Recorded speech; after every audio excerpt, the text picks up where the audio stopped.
Hello everyone, I hope आप लोग अच्छे हैं। आज है 14 नवंबर 2022 और आज मैंने बहुत इंटरेस्टिंग न्यूज़ लेकर आया हूँ। तो मेरा नाम शिवम है and I am a professional banker. And चलिए without wasting any time news को स्टार्ट करते हैं। तो पहला न्यूज़ है RBI to meet the bank chiefs to take stock of sustainability of double digit credit growth. Second is SBI turn selective on fresh loan proposals. Third, COP26, the big polluting rich world cop out yet again. Preliminary data shows exports plunged in October. October WPI inflation eases to 19-month low of 8.39%. And Paytm loan disbursal surged 387% to 3,056 crore rupees in October. तो ये सारी news आज हम लोग देखेंगे। इसमें जो concept involve है वो हम लोग समझेंगे। हम लोग COP26 के बारे में जानेंगे कि क्या डिबेट चल रहा है। फिर आरबीआई ने जो रिसेंटली जो है बैंक चीफ्स का मीटिंग बुलाया है उसके बारे में जानेंगे। और जो और भी कंसेप्ट्स जो है इसमें इन्वॉल्व है, जैसे कि WPI CPI इन्फ्लेशन के बारे में जानेंगे हम लोग। और जो रोल है राइट नाउ फिनटेक इंडस्ट्रीज़ का, इंक्रीजिंग रोल है बैंकिंग सेक्टर में, उसके बारे में। ठीक है, तो चलिए स्टार्ट करते हैं विदाउट वेस्टिंग टाइम। अगर आपको मेरा चैनल अच्छा लगे तो kindly subscribe and do comment if there is some complain. So let's get started. तो आरबीआई ने जो है अभी राइट नाउ मीटिंग बुलाया है, हाँ, जो परसों 16 तारीख को होने वाला है। और उस मीटिंग में बेसिकली ये लोग डिस्कस करने वाले हैं जो बहुत ही अच्छा परफॉर्म किया है पब्लिक सेक्टर बैंक्स ने और प्राइवेट सेक्टर बैंक्स ने भी। जो क्रेडिट ग्रोथ रेट हुआ है that is in the double digit growth. हाँ, तो और जो राइट नाउ आरबीआई का मॉनेटरी पॉलिसी कमेटी का मीटिंग होने वाला है जो दिसंबर 5 से लेकर के 7 तक होगा, तो उसमें मोस्ट प्रोबेबली आरबीआई जो है इंटरेस्ट रेट को बढ़ाने वाला होगा, रेपो रेट को बढ़ाएगा। तो क्या ये इसका रेपो रेट को बढ़ाने से क्या ये क्रेडिट ग्रोथ में कुछ कमी आ सकता है, इसके बारे में जो double digit growth rate of credit है बैंकिंग सेक्टर का वो सस्टेन किया जा सकता है with increasing the interest rate, इसी के बारे में बेसिकली आरबीआई डिस्कस करने के लिए जो चीफ है पब्लिक सेक्टर बैंक्स के, हाँ, पब्लिक सेक्टर बैंक्स के चीफ और प्राइवेट सेक्टर बैंक्स, हाँ, प्राइवेट सेक्टर बैंक्स के चीफ को भी साथ में बुलाए हैं। और वो मीटिंग में बेसिकली नवंबर 16 को, मतलब कि परसों ये मीटिंग होने वाला है। हाँ, और उसके बाद फिर पता करें कि जो रोबस्ट क्रेडिट ग्रोथ है उसको सस्टेनेबली मेंटेन किया जा सकता है कि नहीं। और एक और चीज़ की वो चेक करना है कि जो इसमें कोई रिस्क तो इन्वॉल्व नहीं है, बैंक कुछ एक्सेस रिस्क तो नहीं ले रहा है क्रेडिट ग्रोथ को इंक्रीज करने के लिए। और क्या इंटरेस्ट रेट अगर बढ़ा दिया जाए तो क्या ये जो पोर्टफोलियो है बैंक का वो घट तो नहीं जाएगा। ये सब डिस्कस करने के लिए बुलाए हैं। तो राइट नाउ अगर हम बात करें तो शेड्यूल कमर्शियल बैंक्स का जो है मैं बताऊंगा। शेड्यूल कमर्शियल बैंक बेसिकली क्या, बता देता हूँ। शेड्यूल कमर्शियल बैंक्स बेसिकली वो बैंक है जो कि इंक्लूड किया हुआ है second schedule of RBI act to 1934। RBI act 1934 के एक्ट में जो इंक्लूडेड है वो शेड्यूल कमर्शियल बैंक है। शेड्यूल कमर्शियल बैंक बेसिकली हो गया कमर्शियल बैंक्स, हाँ, कमर्शियल बैंक्स हो गया और कोऑपरेटिव बैंक्स, ये दो वे में डिवाइडेड है। कमर्शियल बैंक में जैसे आ गया पब्लिक सेक्टर बैंक्स हो गया, प्राइवेट बैंक्स हो गया, फॉरेन बैंक्स हो गया, हाँ, फॉरेन बैंक्स हो गया, फिर आरआरबीज है, ये सारे आते हैं इसमें कमर्शियल बैंक्स के अंदर। और कोऑपरेटिव बैंक्स में जैसे हो गया अर्बन कोऑपरेटिव बैंक्स और रूरल कोऑपरेटिव बैंक्स, राइट। तो जो भी शेड्यूल बैंक्स है मैं बता रहा था, तो उसने इस क्वार्टर में, दैट इज Q2 में जो है double digit growth rate register किया है। अगर हम बात करें अक्टूबर शेड्यूल कमर्शियल बैंक्स का परफॉर्मेंस के बारे में, राइट, क्रेडिट ग्रोथ के बारे में अगर हम बात करें क्रेडिट के बारे में, तो फिर अक्टूबर 2022, राइट, इसको अगर हम लोग कंपेयर करें लास्ट ईयर से, तो ईयर ऑन ईयर ग्रोथ जो है क्रेडिट में जितना लोन दिया है बैंकों ने, दैट इज अराउंड 17.68%। ये year on year growth rate हुआ है, वो बढ़ा है 17.68% से। पर अगर हम लोग बात करें डिपॉजिट का, हाँ, ये क्रेडिट का था, मतलब ये क्रेडिट मतलब जो लोन देते हैं बेसिकली। और डिपॉजिट्स का अगर हम बात करें तो डिपॉजिट्स में actually single digit growth rate है, दैट इज अराउंड 9.22%। ठीक है, तो deposit has shown a clock to a single digit growth rate whereas the credit has grown by double digit. और इसमें जो है बेसिकली जो एसेट क्वालिटी है रिटेल सेक्टर का, रिटेल सेक्टर और एमएसएमई सेक्टर में उतना ग्रोथ नहीं देखा गया, राइट। तो फिर ये सारे चीज़ को डिस्कस करने के लिए ये मीटिंग बुलाया गया है। और ये मीटिंग जो है बहुत ही इंपॉर्टेंट टाइम में हो रहा है क्योंकि दिसंबर 5 से लेकर के 7 तक फिर से मॉनिटरी पॉलिसी कमेटी का मीटिंग होगा, जिसमें कि इन्फ्लेशन टारगेटिंग मेन ऑब्जेक्टिव होता है, keeping in mind the objective of the growth, जो आरबीआई का प्रियम्बल बोलता है, उसके according keeping this inflation and the growth factor in the mind, और आरबीआई को रेपो रेट डिसाइड करना पड़ेगा मॉनेटरी पॉलिसी कमेटी मेंबर को, और डिसाइड करना होगा कि कैसे इन्फ्लेशन को कंटेन करे। अगर इंटरेस्ट रेट इसमें बढ़ता है तो क्या इसका क्या इम्पैक्ट होगा ये क्रेडिट ग्रोथ पे, ये जानने के लिए आरबीआई ये मीटिंग रख रहा है। तो क्रेडिट ग्रोथ जो है बेसिकली जो है टर्म लोन, ये क्रेडिट ग्रोथ का अगर बात करें क्यों इतना अच्छा परफॉर्म किया, तो बेसिकली जो टर्म लोन सेगमेंट होता है उसमें बहुत ही इंप्रूवमेंट हुआ। टर्म लोन मतलब कि लॉन्ग टर्म लोन बैंक्स देते हैं, हाँ, जिसमें कि फिक्स्ड टाइम पीरियड होता है रिटर्न करने का, उसमें इंस्टॉलमेंट फिक्स रहता है, हाँ, और वो इंस्टॉलमेंट के बेसिस पे वो पे किया जाता है, लॉन्ग टर्म बेसिस पे होता है, और इसमें रिव्यू होता है लोन का। वेरएस कुछ थोड़ा बहुत इंप्रूवमेंट वर्किंग कैपिटल रिक्वायरमेंट में भी हुआ। Working capital basically fund based होता है। फंड बेस्ड में ये हो गया कि जैसे आप किसी को कोई कंपनी ने उधार पे अपना सामान दिया हो और वो पैसे आने में बाकी है, हाँ, तो फिर डे टू डे वर्किंग के लिए अगर और भी पैसे चाहिए, जैसे कि कोई, जब मैंने एक एग्जांपल दिया था, कोई मैन्युफैक्चरिंग यूनिट है शू का, शू मैन्युफैक्चर करता है, और इसने होलसेलर को जो है 1 लाख यूनिट ऑफ शूज़ दे दिया, और इसके पास पैसे जो हैं 6 मंथ्स के बाद आएंगे, राइट।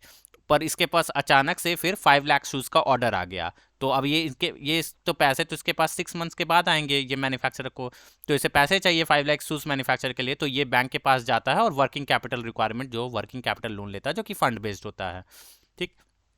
तो वही, तो फंड बेस्ड में भी इंप्रूवमेंट हुआ है बेसिकली वर्किंग कैपिटल, और टर्म लोन में सबसे ज़्यादा इंप्रूवमेंट हुआ है, जिसके कारण की क्रेडिट ग्रोथ देखा गया बैंकों में, ठीक।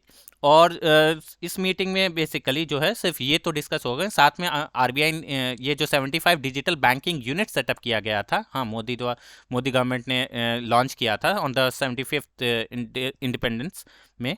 तो इस 75 डिजिटल बैंकिंग यूनिट्स का क्या परफॉर्मेंस हुआ है, एक्चुअली 1 मंथ हो गया है इसको लॉन्च हुए, तो फिर इसका परफॉर्मेंस के बारे में भी डिस्कस किया जाएगा, ठीक है। चलिए नेक्स्ट चलते हैं। Next news is regarding SBI turn selective on fresh loan proposals. हाँ, तो फिर एसबीआई जो है अब जो भी फ्रेश लोन देने वाले हैं क्रेडिट, मतलब कॉर्पोरेट सेक्टर में जो भी कॉर्पोरेट को जो भी फ्रेश लोन देंगे, उसके बारे में डिसीजन जो है बहुत ही सिलेक्टिवली लिया जा रहा है। मतलब ऐसा नहीं कि जो भी आ रहा है उसको लोन दे दिया जाए। तो बैंक जो है अब आजकल एसबीआई ने बहुत ही अच्छा परफॉर्म किया था Q2 में, 74% ग्रोथ रेट अचीव किया था, और प्रॉफिट बहुत अच्छा कमाया इसने। तो अब क्या है कि क्यों ये नहीं चाहता है कि कोई भी इसका लोन बैड लोन बन जाए, इस कारण से वो है बहुत ही सिलेक्टिव प्रपोजल्स को ले रहा है राइट नाउ। मतलब कि सभी को लोन नहीं दे रहा है, जो सेलेक्टिवली जो अच्छे हैं उन्हीं को लोन दे रहा है, राइट। तो ये this can actually help you in understanding, हाँ, कि बैंकिंग सेक्टर में एनपीए को कंट्रोल कैसे किया जा सकता है। तो this article actually provides an you information कि हाँ, if you want to control NPA, हाँ, you can go with the move that SBI is taking, हाँ, you can suggest a solution like the SBI. तो basically credit rating agencies जो भी rating देता है किसी कंपनी को, अगर वो BB से नीचे का रेटिंग अचीव करता है कोई कंपनी, तो एसबीआई इसे लोन नहीं दे रहा है, राइट। कोई भी कॉर्पोरेट जिसका कि BB से नीचे का रेटिंग है, कोई भी कंपनी, तो इसी बेसिस पे डिसाइड कर रहा है। इससे क्या होगा कि उसका बैड लोन कम हो जाएगा, एनपीए कम हो जाएगा, और वो प्रॉफिट ज़्यादा कमा सकेगा, क्योंकि लोन अगर एनपीए होता है तो उसके लिए प्रोविजनिंग करना पड़ता है अपने प्रॉफिट से, और इससे वो इस रेटिंग से वो जो है वो जो भी रिस्क है वो पता कर सकता है, जो मिटिगेंट्स है उसको कैसे मिटिगेट किया जाए वो कर सकता है, राइट।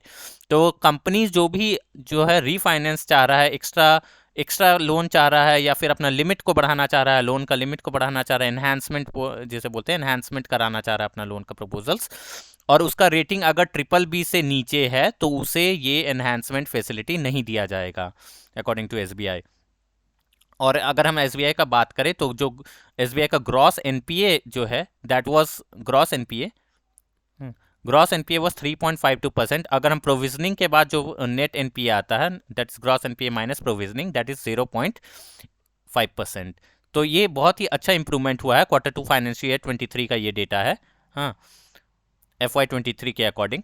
तो ये जो है लास्ट 2002 में ऐसा अच्छा परफॉर्म किया था, अब ये Q2 फाइनेंशियल 23 में इतना अच्छा परफॉर्म किया, तो SBI does not want to take the risk further, इसलिए ऐसा कर रहा है।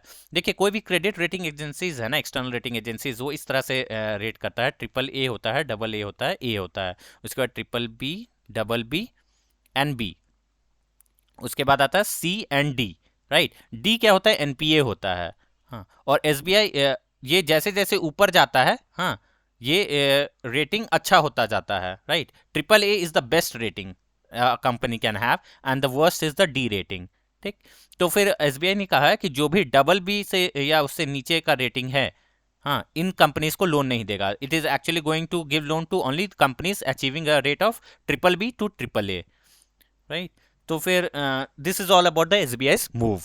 तो with asset quality at a 20 year best level right now SBI का, the banks doesn't want to take any fresh surprises. Banks जो है काफी जो है कंजर्वेटिव अप्रोच रख रहा है लोन के को लेकर के। सो this was all about SBI. I hope this will actually help you in understanding कि अगर आपको एनपीए कंट्रोल करना है सोल्यूशन, यू कैन सजेस्ट कि हाँ, कि उसका अगर किसी कंपनी का रेटिंग अच्छा आया है, so that deserves being given a loan. हाँ, अदरवाइज इन कंपनीज में रिस्क ज्यादा होता है, so you need to be very much selective. हाँ, एट द सेम टाइम जो है रिस्क आइडेंटिफाई करना इन कंपनीज के लिए ज्यादा जरूरी है, और उसके साथ मिटिगेंट्स भी पहचानना जरूरी है, तभी loan should be provided to this. अगर इतना ड्यू डिलिजेंस होगा तो डेफिनेटली एनपीए लेवल जो है कम हो जाएगा बैंकिंग सेक्टर में। Next is COP26, the big polluting rich world cop out yet again. तो अभी COP का मीटिंग चल रहा है इजिप्ट में, हाँ राइट, कॉन्फ्रेंस ऑफ पार्टीज बोलते हैं COP को, जो स्टार्टिंग पेरिस में कॉन्फ्रेंस से स्टार्ट हुआ था। तो COP अभी 2027 है, तो COP26 में क्या हुआ था कि ग्लासगो में लास्ट ईयर हुआ था। लास्ट ईयर ग्लासगो में ये COP26 का मीटिंग हुआ था, जिसमें कि पार्टीज जो जितने भी सारे मेंबर्स आए थे वो डिसाइड किए थे कि 45% जो है ग्लोबल कार्बन डाइऑक्साइड एमिशन को डिक्रीज करना पड़ेगा, हाँ, by 2030। 45% decrease in carbon dioxide level by 2030। ये जरूरी है अगर ग्लोबल टेम्परेचर को 1.5 डिग्री सेल्सियस के अंदर तक इंक्रीज होने तक रोकना है। तो if the temperature has to be kept, the increase in temperature to limit to 1.5 degrees Celsius, for that you need to decrease the carbon dioxide level by 45% by 2030। ये decide हुआ था, और अकॉर्डिंगली जो है जो डेवलप्ड नेशंस है उन्होंने MWP form किया था, that is mitigation work programme. Mitigation work programme निकाला था ताकि एमिशन को डिक्रीज किया जा सके, हाँ, और स्ट्रॉन्ग टारगेट्स बनाया जाए, हाँ, स्ट्रॉन्गर टारगेट्स बनाया जाए कार्बन डाइऑक्साइड एमिशन को डिक्रीज करने के लिए का, हाँ, लेवल ऑफ कार्बन डाइऑक्साइड का जो टारगेट डिक्रीज करना है उसको बड़ा किया जाए, और इसको अच्छे से इंप्लीमेंट किया जाए। Implementation is more important, right. तो ये MWP किया गया था, मिटिगेशन वर्क प्रोग्राम सेट किया गया था। लेकिन अब क्या हो रहा है, जो डेवलपिंग नेशंस है, हाँ, और जो डेवलप्ड नेशंस है, ED, राइट, डेवलप्ड और डेवलपिंग ING, इन दोनों में अब क्या है, डिबेट हो रहा है कि जो डेवलपिंग नेशंस है वो बोल रहे हैं कि रिच नेशंस ने तो MWP बना दिया, पर वो अब क्या कर रहे हैं, जो थ्रेशोल्ड है, जो level of carbon dioxide emission को घटाना है, वो थ्रेशोल्ड लिमिट बढ़ा दिया जा रहा है फॉर डेवलपिंग नेशंस, हाँ। और वो मतलब रिच कंट्रीज जो है, जो डेवलप्ड नेशंस है, वो क्लाइमेट चेंज को लेकर के जो टारगेट फिक्स किए हैं उसको बढ़ा रहे हैं, पर वो जो टेक्नोलॉजी का जो इसमें ज़रूरत होगा, टेक्नोलॉजी का ज़रूरत पड़ेगा, राइट। अगर कार्बन एमिशन घटाना है, जैसे कि सोलर सेल्स का टेक्नोलॉजी हो गया, सिलिकॉन सेल्स जो बनता है उसमें उसका टेक्नोलॉजी है, तो वो टेक्नोलॉजी ये नहीं दे रहे हैं रिच कंट्रीज। और साथ में जो फाइनेंस इसके लिए ज़रूरत पड़ेगा, अगर आपको कार्बन एमिशन घटाना है तो उसमें पैसे काफ़ी लगेंगे, राइट। तो फिर ये टेक्नोलॉजी और फाइनेंस कुछ प्रोवाइड नहीं कर रहे हैं जितना ज़रूरत है, पर इन्होंने साथ में MWP जो मिटिगेशन वर्क प्रोग्राम है उसके तहत थ्रेशोल्ड लेवल को बढ़ा दिया है for developing nations to decrease the level of carbon dioxide, right. और डेवलप्ड नेशंस जो है वो डिजायर ऐसा कर रहे हैं कि जो टॉप 20 पोल्यूटिंग एमिटिंग जो कंट्रीज है, हाँ, उनको बहुत ज़्यादा एमिशन कट करने का ज़रूरत है, हाँ। ये पहले डिसाइड हुआ था कि जो हिस्टोरिकली जो सबसे ज़्यादा पोल्यूशन कर रहे हैं, जैसे कि हम बात करें यूरोपियन यूनियन का, राइट, इंडस्ट्रियल रिवॉल्यूशन हुआ था यूरोप में, जिसके बाद मतलब बहुत पहले, जिसके बाद कि जब यूरोप ने कॉलोनीज फॉर्म करने लग गए, तो इंडस्ट्रियल रिवॉल्यूशन के समय बहुत ज़्यादा पोल्यूशन होता था, राइट। तो जिन कंट्रीज का, अमेरिका हो गया, जो डेवलप कंट्रीज है राइट नाउ, ये लोग डेवलप इसलिए हुए हैं because they polluted a lot and exploited the resources, और तब ये जाकर के रिच कंट्रीज बने हैं। तो उस समय पहले डिसाइड हुआ था कि रिच कंट्रीज जो है वो they will active do the active participation और वो जो है अपना एमिशन को कम करेंगे। But now the developed nation is telling कि नहीं, सिर्फ रिच नहीं, जो टॉप 20 नेशंस पोल्यूटिंग नेशंस है उसको करना पड़ेगा।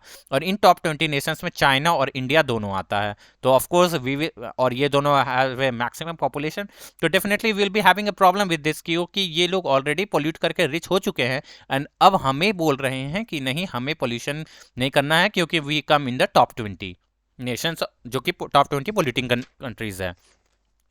अगर हम लोग एनालिसिस का बात करें तो जो डेटा के अकॉर्डिंग जो एनालिसिस है उसमें जो है यूएस जो है उसके पास लार्जेस्ट शेयर है हिस्टोरिकल एमिशन करने का, जो कि 20% के अराउंड शेयर है यूएसए का। 20% शेयर है यूएसए का पूरे हिस्टोरिकल एमिशन में। सेकंड का अगर बात करें तो that is China. China second आता है जिसका कि 11% शेयर है। थर्ड में बोल सकते हैं रशिया है। Russia is having a share of 7%। हाँ, और अगर हम इंडिया का बात करें तो India stands at the 7th position, हाँ, विथ 3.4% क्यूमुलेटिव शेयर जो है इंडिया का 3.4% है। अर्थ का ग्लोबल टेम्परेचर जो है वो इंक्रीज कर गया है by around 1.15 degree Celsius as compare to the pre industrial जो ईयर है, जैसे कि 1850 से लेकर 1900, दिस इज प्री इंडस्ट्रियल अगर बात करें तो तब से अभी तक 1.15 डिग्री सेल्सियस इंक्रीज हुआ है ग्लोबल टेम्परेचर। तो ग्लोबल कार्बन जो बजट आता है, रिपोर्ट 2022 का जो आया ग्लोबल कार्बन बजट, उसके अकॉर्डिंग जो है वो कहता है कि जो ग्रेटर देन हाफ जो है, greater than half of the world carbon dioxide emission जो इन 2021 में जो हुआ है वो 3 जगह से हुआ था। मतलब half of the, more than half of the pollution in 2021 happened because of the 3 places। वो है first is China, second is US, third is European union. European union का 8% शेयर था, यूएस का 14%, चाइना का सबसे ज़्यादा दैट इज 31%। और अगर इंडिया का बात करें तो इंडिया 4th पे आता है और इसका 7% शेयर था। तो ये greater than half of the carbon emission in 2021 में जो है वो इन 3 कंट्रीज से ही हुआ था, China, US and European Union. This is according to global carbon budget report. Global carbon budget report के अकॉर्डिंग 2022 में जो रिलीज किया गया था। So this was all about the debate between the developed and the developing nations. At COP26, the rich countries yet again failed to show the leadership in arresting the climate change. ये actually COP27 होगा। ठीक, next चलते हैं। Primary data source export plans in October. ठीक, तो जो exports जो है वो एक्चुअली ये एक प्रीलिमिनरी डेटा है। गवर्नमेंट जो है फाइनल डेटा रिलीज करता है। आजकल प्रीलिमिनरी डेटा रिलीज करने से मना कर दिया है क्योंकि ये बाद में थोड़ा रिवीजन हो जाता है, तो ये जो एक्सपोर्ट का वैल्यू है वो बढ़ भी सकता है। तो अगर प्रीलिमिनरी एस्टिमेशन का बात करें इंडिया का अक्टूबर मंथ का, हाँ, अक्टूबर में एक्सपोर्ट जो है वो 19% जो है डिक्लाइन हुआ है year on year, last year October से अगर कंपेयर करें तो। और जो सबसे ज़्यादा डिक्लाइन हुआ है, क्यों हुआ है ये? इंजीनियरिंग, किस किस सेक्टर में? इंजीनियरिंग सेक्टर में और रेडीमेड गारमेंट। हाँ, रेडीमेड गारमेंट बोले तो टेक्सटाइल सेक्टर, रेडीमेड गारमेंट्स जो एक्सपोर्ट है, इन दो चीज वजह से सबसे ज़्यादा डिक्लाइन हुआ है। और इन दो सेक्टर्स में जो है डबल डिजिट डिक्लाइन देखा गया है, राइट। और ये जो कर्व्स और भी रीजंस है, जैसे कि जो सप्लाई हम लोग करते हैं ना, एक्सपोर्ट करते हैं, उसे कम कर दिया गया है। कैसे? जैसे वीट पे बैन लगा दिया, वीट का एक्सपोर्ट पे बैन लगा हुआ सिंस में। हाँ, फिर ब्रोकन राइस जो है, ब्रोकन राइस बोले या फिर नॉन बासमती राइस है, इस पे भी बैन लगा हुआ है राइट नाउ, ये भी एक्सपोर्ट नहीं कर सकते हैं। कुछ टैक्सेस लगाए गए हैं हमारे, जैसे कि स्टील के ऊपर जो है सेल के पे टैक्स लगाया गया है, आयरन ओर के ऊपर किया गया है, कुछ फ्यूल के ऊपर किया गया है। ये टैक्स इसलिए लगा है ताकि जो है हम लोग सब कुछ एक्सपोर्ट ना करते। अगर सब कुछ एक्सपोर्ट कर देंगे तो डोमेस्टिक कंजम्पशन के लिए कुछ नहीं बचेगा, राइट। तो डोमेस्टिक कंजम्पशन के लिए को मतलब हमारे कंट्री में प्राइस ना बढ़ जाए इन चीज़ों का, इसलिए इस पर टैक्स लगा दिया गया है एक्सपोर्ट के ऊपर। तो जैसे वीट हो गया, राइस हो गया, टैक्स है कुछ कमोडिटीज़ पे ताकि हम लोग एक्सपोर्ट ना करें। तो इसके कारण क्या है, सप्लाई कम हो जा रहा है। हाँ, हमारा मर्चेंडाइज का सप्लाई कम हो रहा है, इस कारण से एक्सपोर्ट जो है घट गया है। अगर हम सिर्फ सप्लाई ही एक फैक्टर नहीं है, एक और फैक्टर है जो कि डिमांड साइड जैसे हम बोलते हैं। तो वर्ल्ड का इकोनॉमिक स्लोडाउन के कारण, हाँ, इकोनॉमिक स्लोडाउन के कारण भी जो है डिमांड जो है हमारे कमोडिटीज़ का वो कम है। That is also a reason because of which the export has declined a lot.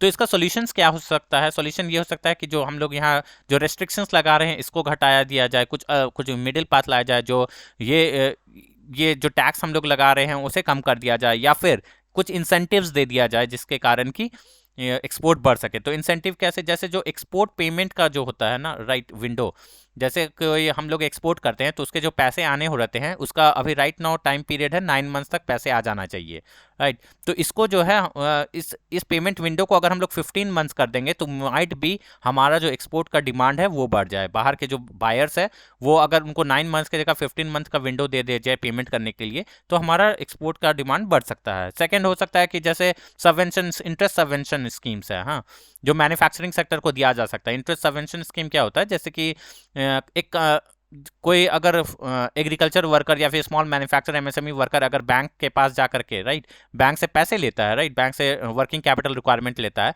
तो इसको जो इंटरेस्ट रेट पे करना है बैंक को, हाँ इंटरेस्ट रेट, उसमें कुछ कम कर दिया, जैसे जैसे right now interest subvention scheme के अकॉर्डिंग 2% कंसेशन मिलता है। मतलब जो अमाउंट ऑफ इंटरेस्ट ये पे करेगा लोन पे वो 2% से कम करेगा, that is interest subvention scheme. तो अगर इसको 5% से कम कर दिया जाए, राइट सबवेंशन दे दिया जाए, तो that will actually help in the manufacturers, हाँ, कि वो चीप रेट पे अपना गुड्स को प्रोड्यूस करेंगे, और अगर चीप रेट पे प्रोड्यूस होगा तो वो इजीली बेच पाएंगे, उस कमोडिटी का इंटरनेशनल मार्केट में डिमांड बढ़ जाएगा, जिसके कारण एक्सपोर्ट भी बढ़ जाएगा। So these are some of the solutions which you can think of कि कैसे करके हम लोग एक्सपोर्ट को बढ़ा सकते हैं। तो the final estimates for the October will likely be release this week. इस वीक जो है फाइनल एस्टिमेट जो आ जाएगा। This is just a preliminary data. Next चलते हैं। Next news is related to the wholesale price index, that is the WPI।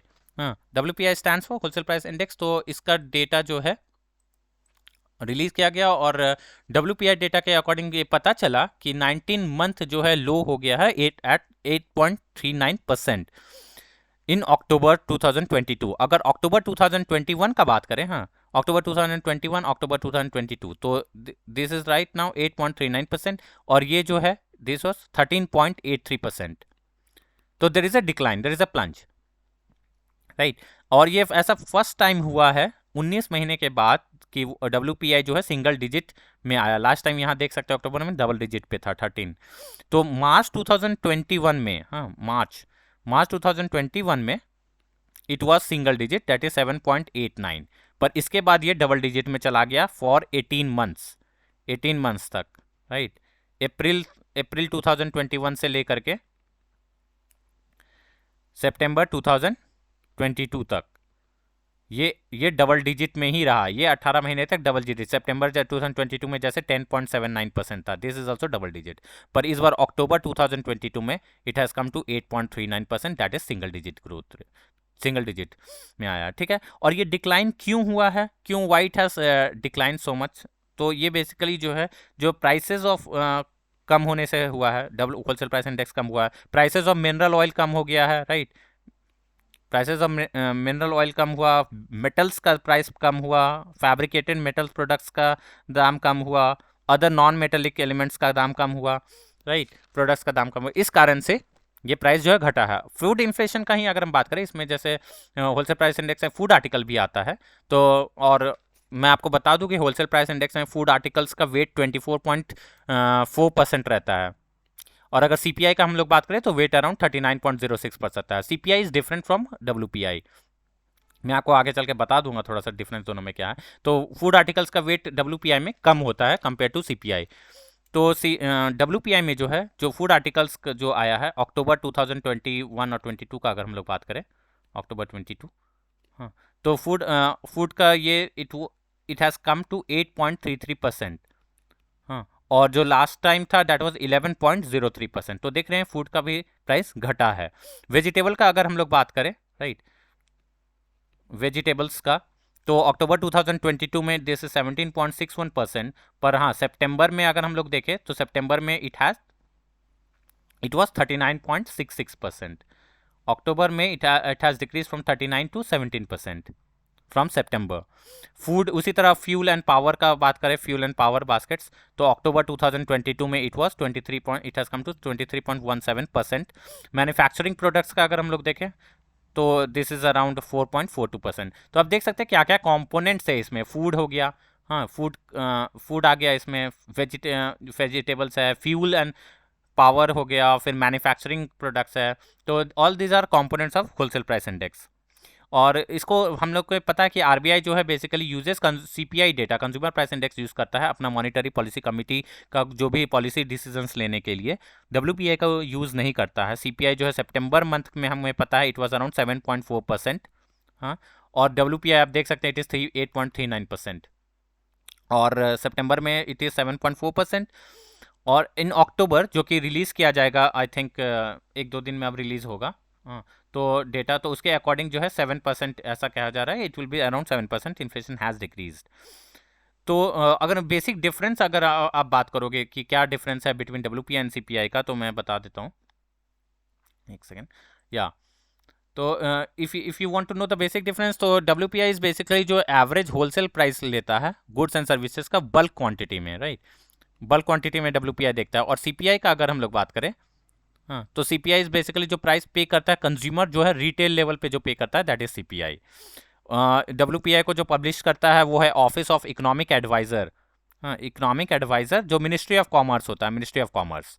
और CPI को basically national statistical office release करता है, ministry of statistic and programme implementation के under आता है, और एंड लेबर ब्यूरो दोनों मिलकर के करता है, राइट। इसका डब्ल्यूपीआई का बेस ईयर होता है 2011-12, सीपीआई का बेस ईयर होता है 2012। डब्ल्यूपीआई जो है ये इसमें जो प्राइमरी आर्टिकल्स है, प्राइमरी आर्टिकल्स हो गए, फ्यूल एंड पावर हो गया, हाँ, ये जो है वीकली बेसिस पे रिलीज किया जाता है WPI.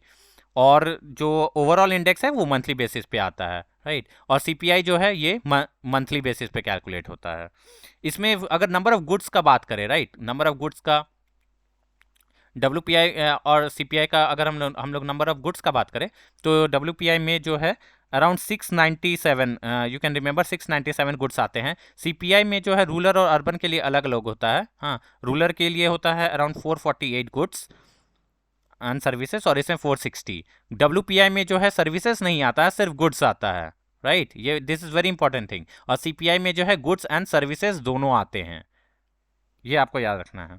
So this is a basic difference. और मैंने बता ही दिया कि वेट जो है डब्ल्यूपीआई में फूड का 24.4% होता है, सीपीआई में 39.06% होता है। So this was all about the difference and a concept related to WPI and CPI. Next is Paytm loan disbursal surge 387% to 3056 rupees crore rupees. सो ये आर्टिकल इस बेसिकली इंपॉर्टेंस बता रहा है फिनटेक कंपनीज का, फिनटेक का क्या रोल चल रहा है राइट नाउ, हाँ, इन the banking sector, and this is actually a competition, giving competition to the banks। जो कमर्शियल बैंक है, ब्रिक एंड मोटर बैंक्स है, this fintech is actually giving too much competition now. तो आप देख सकते हैं कि जो लोन डिसबर्स किया, क्रेडिट ग्रोथ हमने पहले न्यूज में देखा था, राइट, कि public sector private sector banks कर रहे हैं। दिस इज ऑल्सो जो फिनटेक कंपनीज है वो भी बहुत अच्छा परफॉर्म कर रही है रिगार्डिंग लोन डिसबर्स। तो पेटीएम ने 387% ग्रोथ रेट दिखाया है इन अक्टूबर, हाँ, और जो कि 3056 करोड़ रुपीस का हो गया है टोटल डिसबर्सल। तो नंबर ऑफ लोन डिसबर्सल का अगर बात करें, नंबर का बात करें, नंबर ऑफ लोन डिसबर्सल, तो 161% ग्रोथ रेट हुआ है ईयर ऑन ईयर, जो कि अराउंड जो है 3.4 million loans, number of loans दिया गया है पेटीएम द्वारा इन अक्टूबर 2022, ठीक। और ये क्यों अच्छा परफॉर्म कर रहा है, इसके लिए पेटीएम का कहना है, हाँ, कि जो डिमांड फॉर लोन्स है वो बहुत ज़्यादा है राइट नाउ, इस कारण से इनको ज़्यादा कस्टमर्स मिल रहे हैं। और सेकंड जो है, जो पेनिट्रेशन है लोन का इन द पूरे इंटीरियर एरियाज में वो कम है राइट नाउ, तो पेटीएम उसका फ़ायदा उठा रहा है। तो इससे क्या होगा कि फाइनेंशियल इंक्लूजन बढ़ेगा, जो लोग को नहीं है फाइनेंशियल बेनिफिट्स नहीं मिल रहे हैं, बहुत कोई अभी भी नॉन फॉर्मल सेक्टर से लोन ले रहे हैं, उनको इसका फ़ायदा मिलेगा। तो and Paytm is actually helping them out, financial inclusion में पेटीएम में इसलिए बहुत अच्छा रोल हो रहा है, हाँ। एंड इससे क्या होगा कि बहुत सारे hundreds and millions of people को they can get connected with the bank, मतलब एक किसी फाइनेंशियल इंस्टीट्यूशन से, जिससे कि वो पैसे बोरो कर सकते हैं। So it will help in financial inclusion. Customer का एंगेजमेंट का बात करें, तो इस ऐप पे they are using this Paytm app, हाँ, जो कि एवरेज ट्रांजैक्शन कर रहे हैं अराउंड जो है 84 मिलियन किए हैं, 84 मिलियन ट्रांजैक्शन जो है अक्टूबर मंथ में किया है, which has a growth rate of 33%, जो हायर है compare to the previous month. तो 84 मिलियन ट्रांजैक्शन हुए हैं अक्टूबर मंथ में थ्रू पेटीएम। और जो total merchant gross merchandise value, जो जीएमवी बोलते हैं, ग्रॉस मर्चेंडाइज वैल्यू, वो जो पेटीएम के थ्रू जो हुआ है, मतलब कितने का सामान का ट्रांजैक्शंस हुआ है for the month of October 2022 का अगर एग्रीगेट करके बात करें, तो that is around rupees 1.3 18 lakh crore, 1.18 lakh crore, which is $14 billion. तो ईयर ऑन ईयर जो है इसका जो ग्रॉस मर्चेंडाइज वैल्यू का जो ग्रोथ रेट है दैट इज अराउंड 42%। और ये पार्टली इस अक्टूबर में ज़्यादा इसलिए भी बोल सकते हैं हुआ है बिकॉज कि फेस्टिव सीजन भी था अक्टूबर में। हाँ, तो फेस्टिव सीजन होने से बेसिकली डिमांड बढ़ ही जाता है और ऑनलाइन ट्रांजैक्शन अच्छा हुआ है। तो इट्स गुड कि हाँ, Paytm has actually done good amount of loan disbursal and it can actually be a give competition to the formal banking sector. तो ये एक इम्पॉर्टेंट पॉइंट है, you can learn this things कि हाँ किस तरह से जो है बैंकिंग सेक्टर सिनेरियो जो है चेंज हो रहा है, फाइनेंशियल इंक्लूजन कैसे किया जा सकता है। This can actually support to the financial inclusion part and improvement in the banking sector हो गया, हाँ, penetration of the banking facility to the rural India, ये सब में ये Paytm and other fintech companies are actually making a active role. तो बस यही था आज के लिए। आई होप आपको कुछ कंसेप्ट सीखने को मिला होगा। अगर आपको अच्छा लगा तो kindly subscribe to my channel. फिर कल हम लोग मिलेंगे विथ न्यू न्यूज़ और कुछ नए कंसेप्ट के साथ। Okay, thank you so much, till then, bye bye.